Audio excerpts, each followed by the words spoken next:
Pinatanong taga Bill Air kung ilang taon ka na raw dito sa Bill Air. Are you ready? Ha?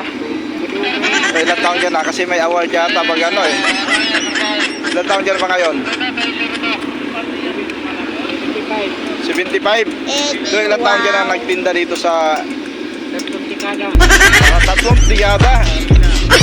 So, malaki na babayaran nito yung ano, yung City Hall sa'yo. O ikaw yung malaki magbayad sa City Hall. Nag-tax ka ba?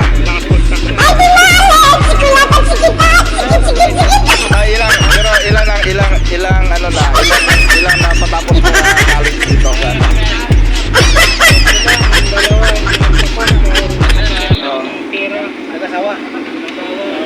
Pero ilan na asawa mo? Magdadalawa pa lang po.